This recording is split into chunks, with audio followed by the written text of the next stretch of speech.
This is the title, Epidemic Diseases and Resilience, the historical medical perspective of it.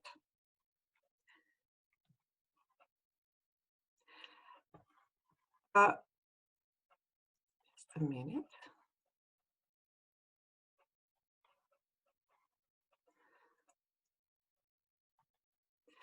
So we always say that hunger, plague, and armies were the apocalyptic riders. And as far as we know, they were here and we were meeting them, and they brought us lots of very, very difficult situations. But if we start, of course, with the most important thing, to know what we are talking about, the epidemics and pandemics, it's good to see the origin of this name. So it comes from the Greek name upon or above is epi, and then demos, the people. So it is something that is above people. And is spreading very rapidly, disease that is spreading rapidly, and it reaches a very large number of people and a given population within a very short period of time. So this is the epidemic. But if we have a pandemic, it is even more. It's not only restricted to the location, but it spreads over the countries and affects a very huge number of people, like we have nowadays situation. In front of the death, we are all the same. And we have this fresco of the Dance of the Death from the Church of the Holy Trinity in Hrastovlje in Slovenia. That was painted by Janez from Kastov in 1490. We're very proud of it. It's a small church, but it has a very famous fresco. And here we see that as humans have spread across the world, so have infectious diseases. Even in this modern era, these outbreaks are nearly constant through not every outbreak until now came, but you see some of them reaches also the level of this nowadays COVID-19. It is a huge one, huge epidemic, pandemic. How is with the spread of epidemics? Diseases and illnesses have plagued humanity since the earliest days. However, it was not until the marked shift to agrarian communities that the scale and spread of these diseases increased dramatically. Connections between people through time, bigger settlements, cities, also the trade, increased contacts with different population of people, animals, and ecosystems created new opportunities for human and animals interactions that spread up epidemics. And for infectious diseases, some basic preventive measurements have been known and used almost from far away, like isolation, like prevention of gathering and socializing, but later on the quarantine came to be used. The name plague was used for many different infectious diseases, and until microbiological era at the end of the 19th century, we did not know precisely which disease it was. It could be pestis, smallpox, typhus, typhus enzymematicus, dysenteria, diphtheria, cholera, influenza, malaria, syphilis, and more nowadays, AIDS, SARS, MERS, Ebola, and so on. We know for a long time that infectious diseases are caused by microorganisms like bacteria, viruses, fungi, and protozoa.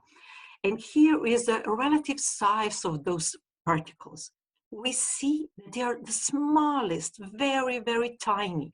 And there is no doubt that it was not easy to detect them before the microbiological era, because before the microscope was found and so on.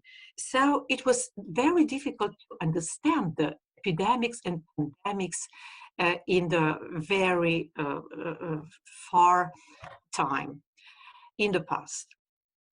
I would like to give you just to have an impression what kind of plagues we had through history, and what a disaster they did to humanity. Here are the numbers of victims of those huge pandemics. We see that the greatest of all was the Black Death, the bubonic plague that was in the middle of 14th century, about 5 years. It was spreading around, and it caused about 200 million deaths. It is an incredible number. We cannot imagine it nowadays, but it was in the Europe about 30 to 50% of the European population. We usually say about 1/3 of the population, and it took them more than 200 years that the continent was populated the same as it was at the time of this bubonic plague. It was spread from rats to fleas, and from those fleas that were carried by rats to people and infected them. Also the smallpox, it was a terrible disease, and it also caused many, many deaths. The hardest epidemics was in 1520, and there were about 50 million of deaths again. So it also killed maybe not 90%, but the majority of Native Americans when Columbus and then Cortez came there. And so it was like a biological war, because those people have never met smallpox before. And so new diseases are very dangerous to those susceptible because they never met it before. Then very close to this number is the number of the deaths by Spanish flu that came at the end of the First World War. We never know exactly how many people died.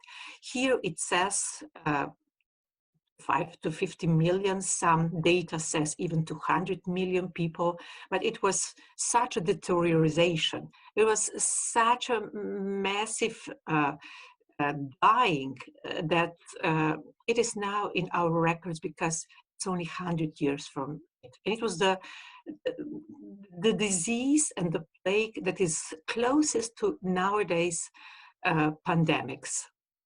And then there was a Justinian plague from the 6th century that had also 30 to 50 million deaths, and we see that also this one was so huge and so devastating that it also caused the beginning of the decay of the Roman Empire. If we continue, then the AIDS was the next one, but you see, till now it is said that 33 million died, and nowadays about 38 million are ill, but it took 40 years to have 33 million of deaths. So it was not so difficult like, let's say, at Spanish flu, where it happened maybe in the majority died in 4 months. Then there were also other plagues, but you see here we can follow also the flus, influenza. They always have also about 1 million or 2 million of deaths. So it is quite an epidemic, even though it is a very old disease. Cholera outbreaks, it still goes on. We know that it is there in Bengal Bay from where it spreads, and we are not strong enough in science to prevent it. And then you see, then we are here in nowadays time. So here we have again those flus, and then the different diseases that coronavirus is behind, SARS and the MERS and the Ebola nowadays COVID. You see, this is from Johns Hopkins University from May 15th. It was about 300,000 deaths at that time. Nowadays, it's almost 1.5 million. So we see that epidemics have a very destructive power. All historical sources leave traces as epidemics have marked people and nations and civilizations on many different ways. And just to mention those worst pandemic here, the drastic consequences they had, it was a decline of high ancient culture, and after the Justinian plague, it led to gradual domination of Islam in the Byzantine Empire. So certainly the protection of lives has always been the most important, but material devastation, as well as the resulting social, psychological, and many other consequences are not insignificant. Here is only one map of the spreading of the Black Death. It usually came from Silk Way, from China, from Mongolia. It was spreading mostly by ships to different ports, then in the Mediterranean, to Africa, and to whole Europe, and caused the devastation we were talking already about. So it was really the victory of death, like Pietro Bruegel hinted in this huge picture. This infectious mask is used very often, and those were the different people who were coming and helped people. They all first overcame an infection, so they had it before, and they survived, and they were protected by their own immune system. They were dressed in wax leather. They used this nose filled with herbs because everything was stinking. It was terribly stinking. Also, finding people to work with contagious has never been easy. Mostly this work was done by Samaritans or different church orders who were willing to sacrifice also their lives for their mission. The stigma of contagion was hard, and it still is. Everybody is afraid of contagious diseases. I can say that at Ljubljana, infectious clinics at the time of AIDS, even 2/3 of the nursing staff changed their job because they were afraid of the infection. Here is the graph of the population of the Black Death in the 14th century. We said that about 35, let's say, % of the population died. And this was the reason why they decided to make a quarantine. So they said everybody who comes from somewhere far abroad has to stay, let's say, on the ship for 30 or 40 days. And then if they don't die, they can come on land, or they could, it is also on the land. They also had to stop somewhere. And this was the way how they started preventing wider spreading of epidemics. Also, the witchcraft was connected with Black Death and the huge population disaster from that time, because of this. It was the collapse of the feudal economy, and that's why the witchcraft processes started. They said everybody who somehow prevents the birth of children is a witch. And at that time, they fired about 200,000 people, and we lost lots of knowledge from medical point of view.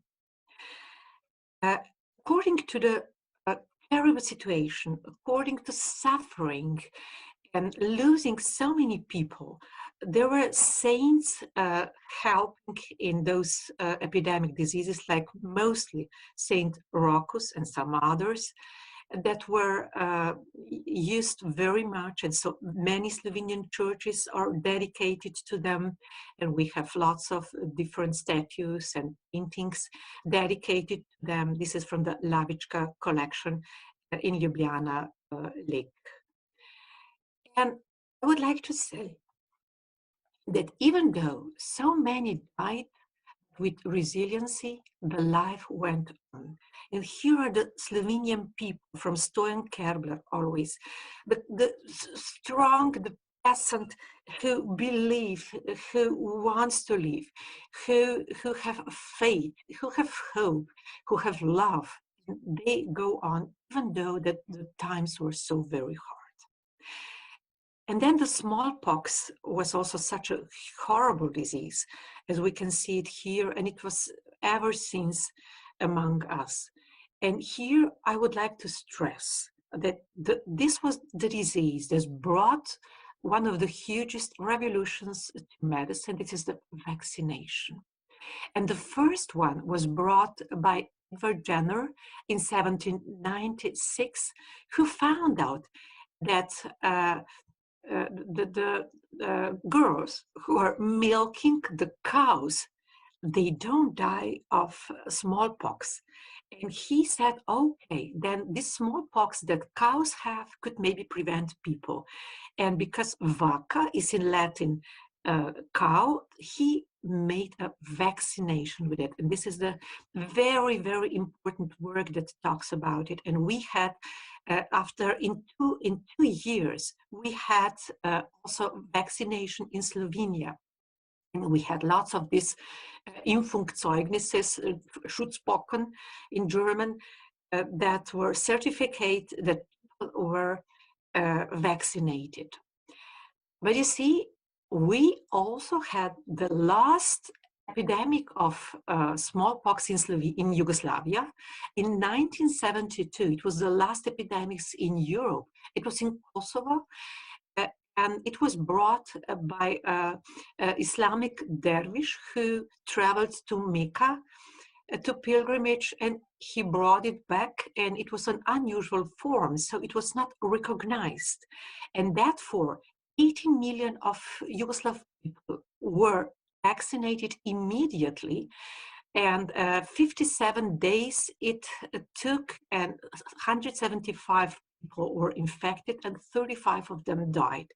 It was such a panic. It was really something that we, a little bit elderly, all remember because we were vaccinated. So in the smallpox, it was the first disease that was eradicated by the World Health Organization in 1980, so 40 years ago, and because it has no animal cost, it was possible. So we see the number were smaller and smaller, and nowadays we are without those smallpox, and it is very important. And then at the end of the 19th century, Pasteur and Koch and the other very important microbiologists found a new bacteria, found viruses, and were making vaccines, more and more of the vaccines. So first we said a smallpox. It was otherwise it was known in the old China and India. They prevented it with variolization, different way. Then it went on with from Edward Jenner further on to Pasteur, to rabies, also to against virus diseases. You see, from foxes and dogs and so on. We know this. And then the vaccination became mandatory, let's say in the United Kingdom in 1853 against smallpox. And then so it continued to develop very different vaccines against tuberculosis, diphtheria, tetanus, cold, different child diseases. And nowadays we have very good vaccines, and let's say diphtheria, from what the children were dying in mass. We see that there is no diphtheria anymore, and we are very happy. Then the poliomyelitis, the polio. We recently, in this year, we heard that it was declared from the World Health Organization that also the world is polio-free. And you see, terrible disease that cause so many paralytic children all over the world. And here I can stress that important people in the history may help preventing such diseases, like American President Franklin Roosevelt, who also had the polio. He also stressed that it's very important to fight against it. And here we see what a terrible disease it was, because the people couldn't breathe anymore. And these are the iron lungs, and here the children, you see a huge number of such children. So polio is a great victory again, that the polio is over. Nowadays, we still have a measles, Ospitze. And we have also the vaccine, but we did not eradicate it yet. So I talk about vaccination because it is the hope. Nowadays, we can see that just vaccination is the method in medicine that prevented about 1 billion or 1.5 billion of human lives. Only of smallpox, 300,000 to 300 million to 500 million. So it is the very important method. We see, but nowadays there are some non-vaccination movements because they don't understand that it is important, because they haven't seen such diseases anymore. And here we see that through 300 years, the vaccines were greatly developing, being more and more efficient and helping more and more people. That's why the death rate also is declining so rapidly, and the life expectancy is prolonging. And now we can also say, according to the smallpox, even though so many died, with resiliency, the life went on. I have to mention also the tuberculosis. It is the deadliest chronic epidemic diseases in history. We maybe do not have in our mind that it is so very deadly, because it's chronic and it takes a long time. But we have about 1.5 million deaths even now every year, even though we have very successful treatment. But it is a terrible disease, and we believe that over 1 billion of people died of tuberculosis, and we believe it is the deadliest chronic disease in the history. That's why Robert Koch was a great beneficiary to the whole humanity, because in 1882 he was the one who discovered the tuberculosis disease agent, the bacteria. And we have to stress that Church did so many good to so many tuberculosis people who were dying and staying in different hospitals, in different sanatories, and the nurses, they were coming from different church orders. The Sisters of Mercy were very often in Slovenia, and they were staying, let's say, they were staying for to 2 years in those hospitals or sanatoriums, so they did a huge work for them. In 1944 was a discovery of streptomycin. It is the antibiotic that treats tuberculosis, and that's why Silman Waxman, he won the Nobel Prize for his huge new discovery. And also tuberculosis played such an important role also in our arts, in literature. Thomas Mann, The Magic Mountain. It was also the Nobel, he was the Nobel Prize laureate, and many pictures were dedicated to such tuberculotic patients. And again, according to tuberculosis, even though so many died. But with resiliency, life went on. Let us move to Spanish flu. It is the epidemics that is the closest to nowadays time.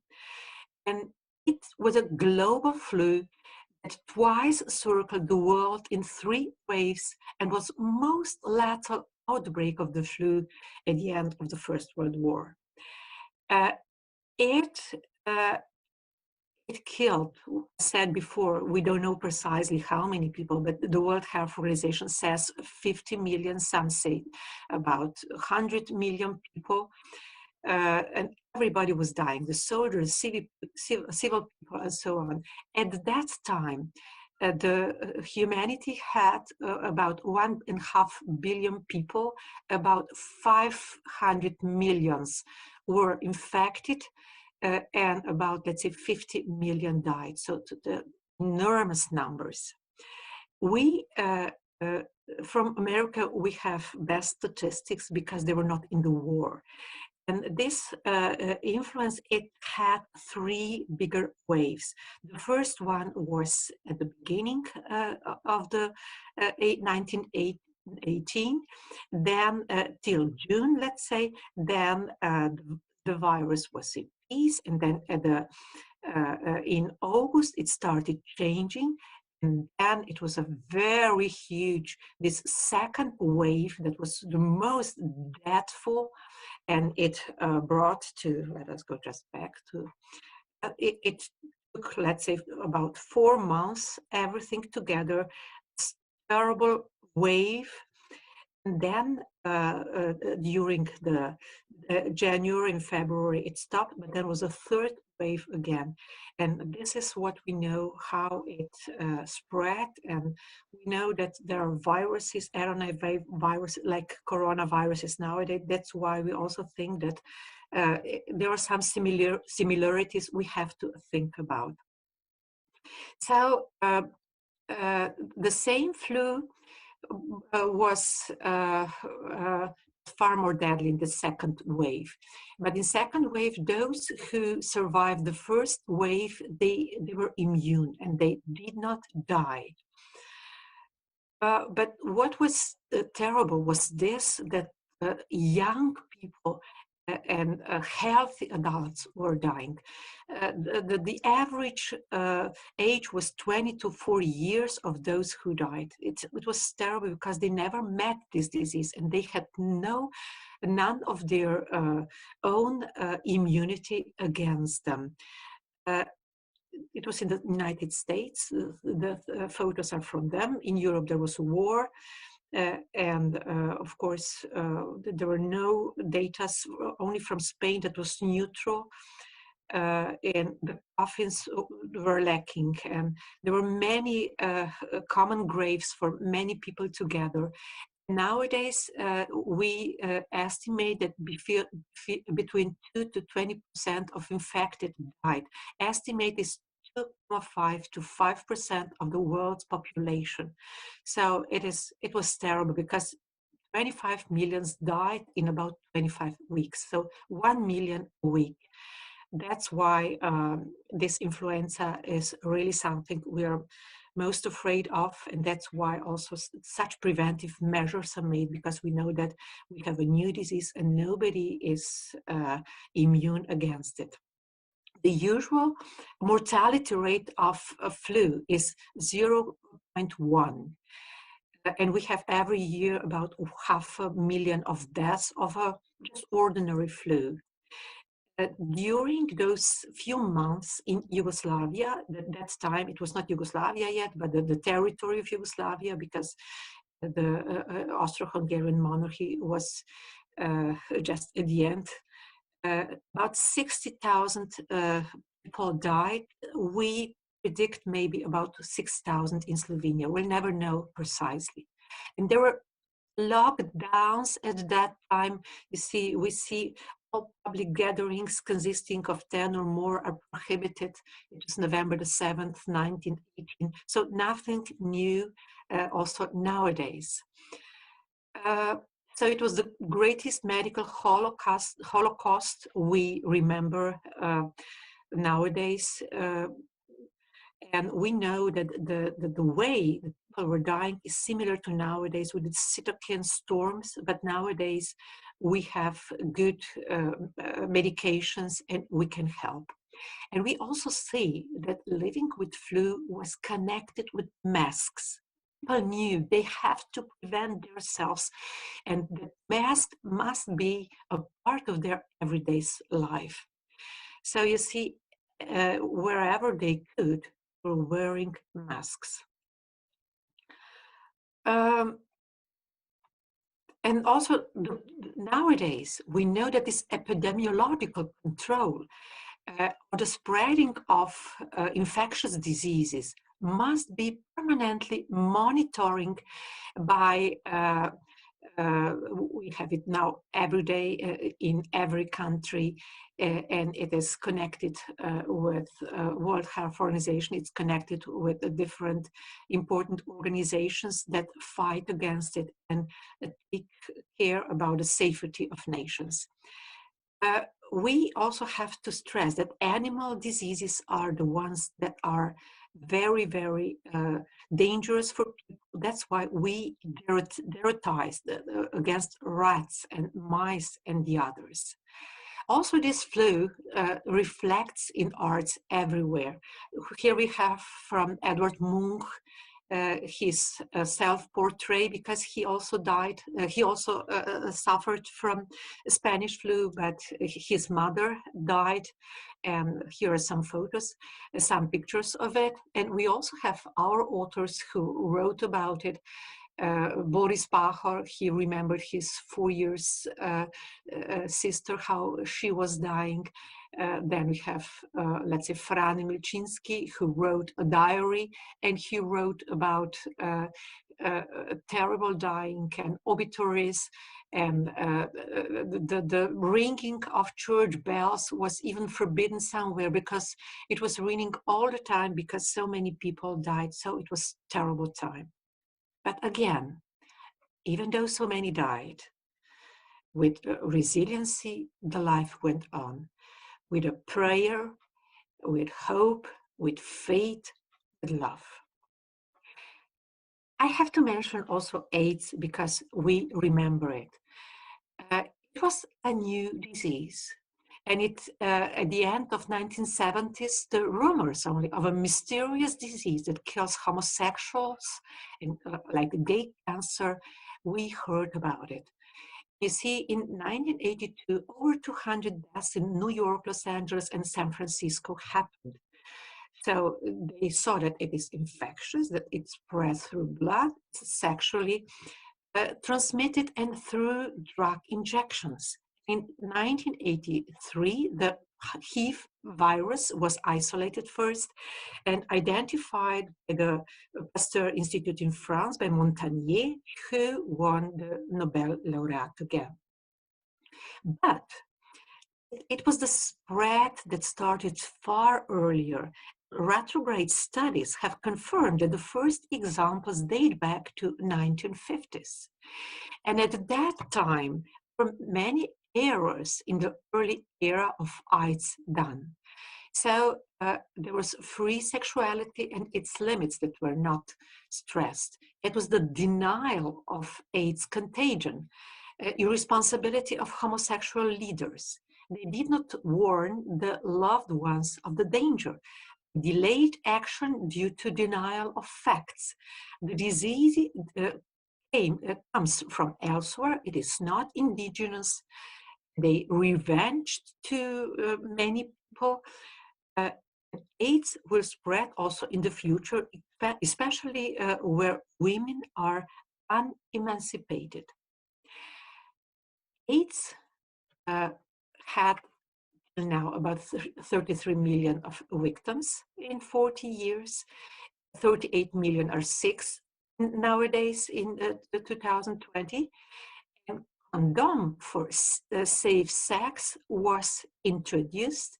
And we can remember that it was very difficult to introduce it. Like it is today, very difficult to introduce masks for prevention. So an education and promotion is very important to prevent infectious diseases. Of course, we cannot compare infectious sexually transmitted disease to respiratory disease like COVID nowadays is. And again, also for AIDS, I have to say, even though so many died, but with resiliency, the life goes on. We have to stress that also syphilis was at a time when it appeared after the discovery of America. It also was a very malignant disease and many died, but we see nowadays that microbiological agents, bacteria and viruses, they lose their strength through time. Nowadays, we have to be aware of emerging infectious diseases, different zoonotic diseases. We see that this increasing penetrating the wilderness, cutting down tropical forests, where threats to his health are potentially looming. This is something that really threats us nowadays. We know that wild ducks, the ones who mostly they're the ones who are the host of the influenza virus. Then we know that the bats, they are the carrier, they're the hosts of coronaviruses. Mosquitoes, let's say Zika from the last time, Zika viruses. Then rats, they spread many different, very dangerous fevers. And the monkeys, we know that the monkeys are also somehow connected to Ebola and also the AIDS. So if we have a look at the last 20 years, we can see that every few years we had a very difficult disease like SARS from bats in 2002-03, like birds flu in 2006, swine flu in 2009, and MERS, it is again the corona disease that spread from bats to camels, and then Ebola from probably bats, from fruit bats to monkeys, and then to man, and the COVID nowadays. There's some more, but they are the most important. And we can say that every few years we had an epidemic disease, but it was stopped. Now COVID, it wasn't stopped. So avian flu in 2006, they killed many millions and trillions of chicken to prevent spreading of it. Then we see that many countries at that time were infected with this flu, but it was prevented. Then swine flu, it all comes from ducks, and it goes through poultry, so chickens, and through pigs, it spreads to humans. This is dangerous. And in 2009, when we had the swine flu and in our Mexican flu, it was the same type of virus, influenza H1N1, that was in 1918, 1919. That's why they were so very much afraid. And you see, at that time, we remember that ever since they were trying to disinfect the roads, they were measuring temperature to know that somebody is sick. And of course, they were introducing vaccines again and again wherever it was possible, because it is a protection. And living with flu goes with masks. And we see that on mostly in China, that is very populated. Since SARS emerged in 2002, many people wear masks outside and they are protected. And in New York, we saw in the COVID pandemic in spring of that year that Chinese people did not die so massively because they started wearing masks immediately. Of course, the fear and the panic of those diseases was always here, and we have to be aware that it is normal, because everybody is afraid for his and her own life. In COVID-19, it becoming a new reality? Is it becoming? Or is it just a new paradigm of the safe life, using masks until we don't get the proper vaccination? We cannot give any proper answer at the moment. But as far as we saw, the only hope for all of us is, according to the many historical experiences, is the vaccine, because it is the only one that can make a massive protection against the disease, even though not 100% protection. We know that also in influenza, in flu, it is the same, but it still protects us, and we can live a little bit more normal life, not to destroy everything around. Here, let's see what the psychological crisis looks like, and how can we rehabilitate. If we have here the time, life event, let's say a month, and then here we have the distress, we feel okay, we feel good, and we're well-being. The beginning with something happens, like now the COVID-19 is the first shock, then comes provisional adjustment, and the inner contradictions, the inner crisis, and reconstruction and recovery. So let us say, or let's say if we have a more negative perspective, first we don't talk about, it's a numbness, and it is disbelief, it's the minimizing or denying the disease. And then when you maybe lose your job, or you're sick, or your family is sick, or somebody dies, then it comes to depression, comes to crisis. And then some are quitting. The majority just are accepting it and trying their best, and have a partial recovery or some extended crisis, but the majority are accepting it because it is the new reality. They're exploring it, they're testing it, and they become a new confidence and transformation.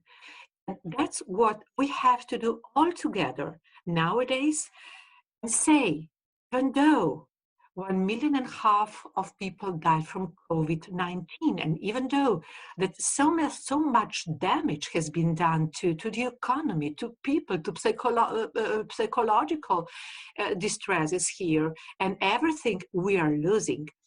So even though so many died, with resiliency, the life goes on. So epidemics of flu are emerging usually every 30 years, but fortunately we have flu vaccines to protect us and save our lives. So we believe that COVID vaccine is sooner or later going to protect us at least as much as flu vaccine. And tomorrow, severe epidemics, especially new diseases, have given an important message. It leaves behind consequences that we cannot control. Therefore, we need to develop the power to flexibly adapt and accept new givens. We need to get rid of the rigid frameworks and habits of yesterday, because tomorrow will be different. How different? No one can say exactly. After almost a century of constant rise, material society will most likely return to spirituality, as this will bring inner calm, drive away regret for the lost. Tomorrow can also be beautiful, albeit different. Otherwise, it doesn't necessarily mean worse. Humanistic and spiritual values will probably re-emerge to greater extent. So with faith, hope, love, the way through suffering was always, and we believe, that our resilience will also bring us that far. And here I stop my lecture, and thank you for your attention. And I hope that it was a little bit of a use also for all you, my highly respected audience. Thank you.